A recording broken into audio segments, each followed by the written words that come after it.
Digimon's making a scene, they're kicking it up to the big screen. Digimon's making a scene, they're kicking it up to the big screen. Digimon's making the scene. Evolution for Diglett, though, I way prefer in comparison to Pokemon, because I like the concept of this huge tree with so many branches that you can just literally go down any of them.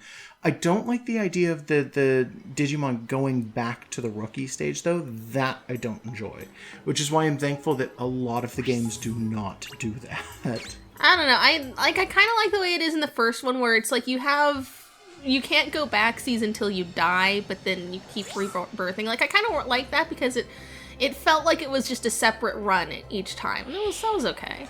Yeah, a lot of people didn't like that because it felt like your decisions had way too much weight and things like that, which I kind of understand under certain conditions. It's like, if you go out and you die in the middle of a storyline and you cannot complete that storyline because it's going to take you weeks to train another Digimon to go in there, I understand being angry at that system.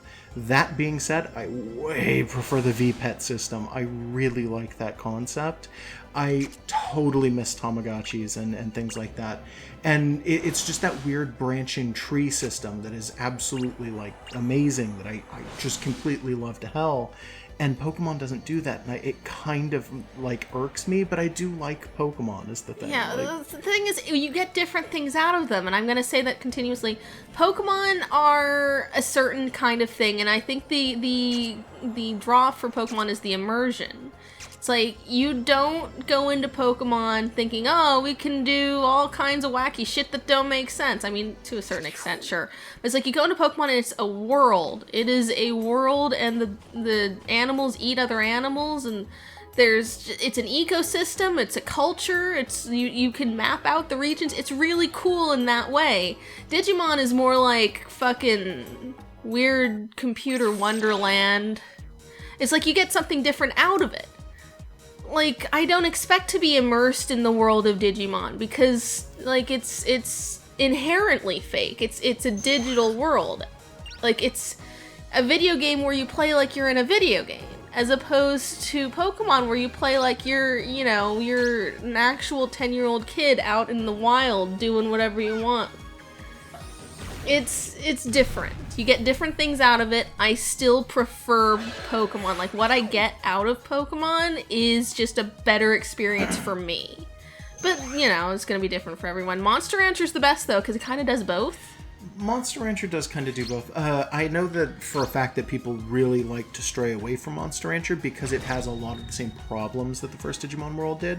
Wherein if you die halfway through a story, you're kind of just screwed. No. Monster Rancher as a game, as a functioning computer program wherein there's a beginning and an end and there's events to get to the end, was kind of a fucking hot mess, but it's a lovable mess. A lot of people dislike the concept of my monsters can die, and I feel like that's definitely one of the reasons why Pokemon was as popular as it is, but maybe I'm wrong.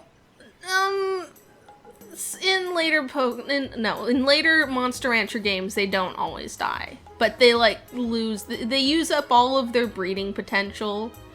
Oh, yeah, you mean Evo, right? Evo did that. Yeah. But that's okay, because if you're breeding the same thing, like, 5 times, it's like, what are you even getting out of that? Anyways, I've been kind of jumping around, but there's a person, I think. Yeah, I kind of noticed this weird man. It's a human, a real one, I think. Because it doesn't say his name is Yushima Mon.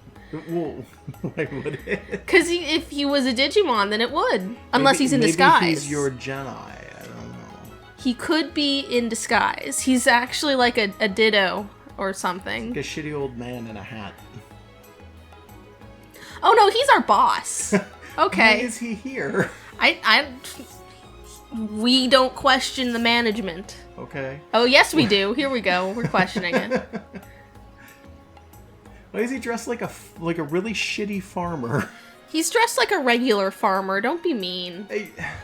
He looks like a shittier than normal farmer. No, he just looks like a Japanese farmer. I don't even think that. I think he looks like an old Japanese farmer. That's like the kind he's that old. don't exist because they're shitty. Well, maybe it just makes him feel good, like a Civil War reenactor or something. But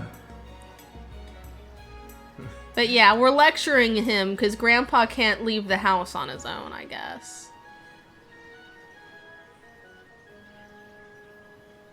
Okay, you don't have to so- worry about it. If he lifts up his hat, you'll see his Digimon. He's got like the strongest one. Just lives down Is there. that serious? I don't think I'm pulling things out of me. No, I think I'm kidding. I think I'm kidding. Okay, I so hope bye, I'm Grandpa. kidding. Don't die. How do I get through this? You have to be red. You know, I wouldn't even doubt you. No, But I'm sure like there's half a button red. or something like that.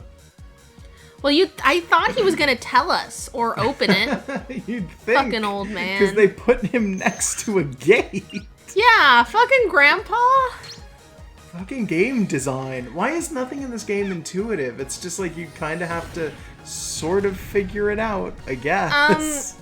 I'm gonna say it's the theory that I go with for most of Digimon stuff, and I don't say this with any kind of scorn.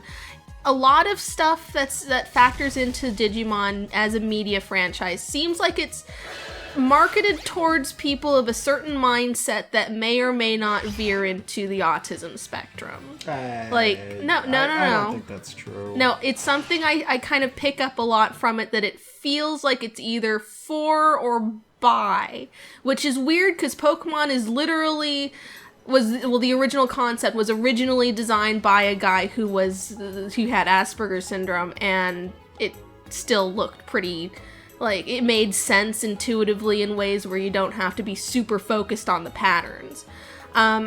I think that, like, it's the super focused on, like, weird patterns that aren't necessarily intuitive unless you're looking at it from, like, a mathematical standpoint, or you're really, really looking at the menus and reading every little part of the menu.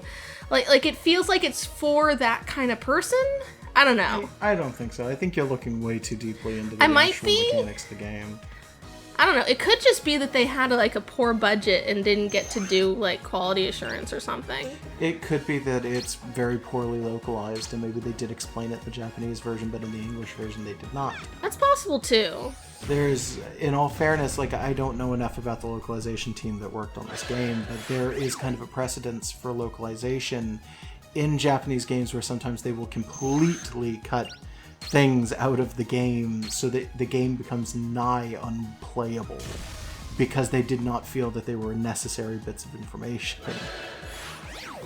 Well, the first Digimon game I think it was just bad overall. Like Digimon World 1 was like fun, but it was a bad game. I don't know, I really liked it. Yeah. It had a certain charm to it, and I understand that a lot of people don't like the perspective, especially for that game.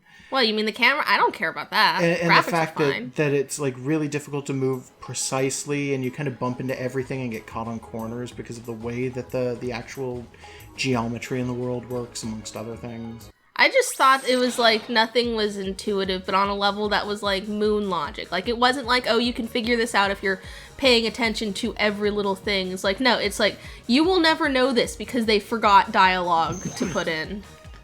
That like they don't tell you like little things like, oh, well, you can jump off this cliff, there's an invisible bridge. Like they give you that one, but if you don't know to talk to that one useless little blob that says that, you can't do it.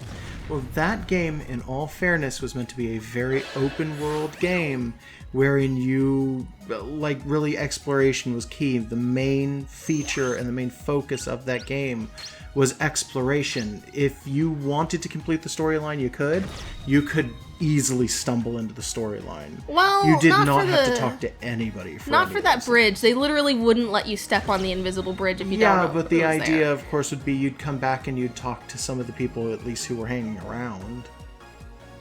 I guess. Like, once in a while. Even then, the bridge technically isn't really necessary at all. Isn't it? I don't think it is. No, Maybe you I'm have to go wrong. across Maybe the I'm bridge. wrong. I don't know. Let's not describe another game while we play this game.